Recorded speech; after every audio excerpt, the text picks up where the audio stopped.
Good morning, everybody. This is Leo Valant, your YouTube Messiah, and it's Thursday where I am. That makes it shopping day. And shopping day, it takes me out of the office and gives me a new perspective. Yesterday, I spent all my time with the book. Didn't get a single YouTube idea. But today is a different story. It's supercomputer predictive modeling systems, the machine intelligence and robotics age. That's my reference here. There can only be one such system, unless there's two main nodes to the supercomputer predictive modeling system, and they share data, and they share contractual agreements as to which sphere gets what. It's all locked up so well that it's kept in the black box, and everybody has to say, yes, the predictive modeling system is getting the best deal for both of us. It will be. There won't be, no, that's not enough. If you go, no, that's not enough, it's the machine intelligence system will go, hey, you mean we can't deal with you anymore? That we have to find some way of getting around the bottleneck that you have become. Everybody else is going along with the prices. It's if you just let the machine intelligence system take care of your stuff, that will be the best thing you could ever possibly do for yourself. Where if you want to see what you can do outside of the system, then just warn everybody else to stand back. Because what? You're going to go to war against the system, and, this system fights back. You don't have, constitutional protections? You're either one of the winning team or you're one of the losers. But what happens if it's a race? Whoever gets the supercomputer predictive modeling first, that will show them what the future will be, and they, really? It hasn't been wrong before in all its training. If there is a very significant likelihood that the first supercomputer predictive models, they won't be what they will be in 10,000 years, but they will pack enough credibility now so that everybody takes them seriously.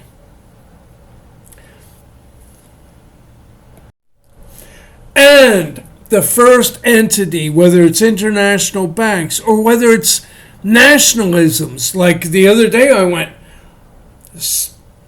the king of Saudi Arabia, with his present level of wealth and with a regime where everyone realizes that, hey, he does not chop the heads off of anybody that's a friend of his. All you have to do is be a friend of the royal family. Hey, I will never do anything against Saudi Arabia's royal family. Any kin of yours is a friend of mine, right? And all sources of contention are over right there. They could be the nationality that just decides, okay, we do need a small population. We are a small population. We fit there. We also have to have the resources to be able to implement this technology. And especially we have to have the resources to let our system go to war. Not the traditional war. It's the kind of war that you would expect of a computer. It's how can we kill our targets with the least bad repercussions, going back to the people for whom I am the agency for. It's shock and awe won't be blowing up cities. Shock and awe will be when heads of state just drop over for no inexplicable reason. So yeah, whoever gets there first has a tremendous advantage in being able to knock out. It's people running second and third. That is, unless they can come up with basically it's just data and resource availability. If everybody agrees to go along with the best price for everybody, fine. But anybody that makes any expensive partner, they know everyone has the same machine intelligence system. They will all run the same. If you give them all the correct data, they're all going to form the same predictive model. And so you sort of know could our national state be so first that we could hoodwink everybody else and let their populations die off so that our population could be the one to go forward? That would be a huge risk, but what a tremendous win. You know who I'm thinking of now? The Japanese. And what's wrong with that? They're already the most polite people. Yes, when you're not polite, Japanese people freak out. They don't know how to handle rudeness. That's a cat you don't want to step on their tail without being able to say, "Oh, so sorry, so sorry, so sorry."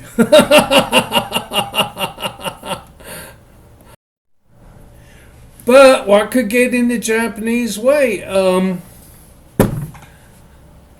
The Russians. All those nuclear weapons. Okay. They will somehow end up in the hands of the oligarchs. It's the military personnel who are watching over those stockpiles of nuclear weapons are going to sell them. And they're going to sell them to some internationally recognized organization because they don't want any trouble with this, man. This is all too touchy. Everybody knows how important these bombs are. And so they're going to be sold, and they're going to be sold responsibly.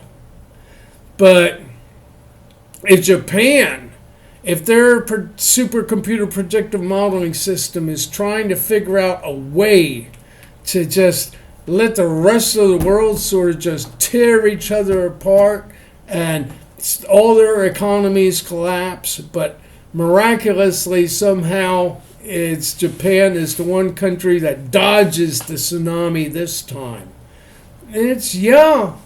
But that's a lot of ifs.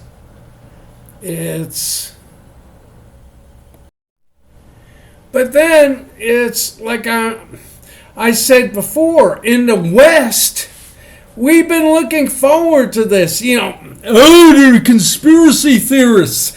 Okay, this is what the conspiracy theorists are saying, that there's the Illuminati. It's the banks are going to cartel and take over the world. Okay, I think we can see that coming. Also, there's the Freemasons. I'd love to tell you what the Freemasons have been talking about, but they're a secret society. But now we're sort of getting the picture. The Freemasons, Masons, they've always been about architecture. They were the wonks. It's like everyone with a human vision. What's your vision? Come to us, the Freemasons, and we will make it real. We know algebra, we know trigonometry, and when calculus came out, we were the first ones jumping on that to make sure that they get a Freemason Magic 33 rating. You had to pass. You had to get a passing grade in calculus 1, 2, and 3. So yeah, it's the Freemasons have always been the ones to make civilization work. And they kept it secret. They're going to keep it secret again. But it will be the machine intelligence and robotics system. And no, it's Japan. Everyone's watching you. It's everybody that's already organized is organized in the West. It's like I said, it's the Illuminati. Yes, there are. It's a significant Jewish presence. Yes, they played the money game really well. Everyone else played, okay, let's have land warfare. Let's have naval warfare. Let's have global warfare with air forces and navies and billions of people just slaughtering each other. While the Jews said, maybe we can play this with just gold and silver. They had to go to fiat currency in order to shake off the Jews. But yes, I still think that the West has a strong core. The West is already ready to step in. Oh, what about the poor working classes? I think the West will be able to take care of them too, right? We got to remember that our God is not so much good as he is awesome.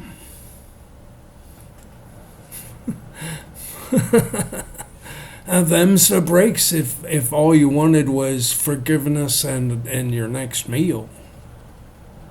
God bless everybody.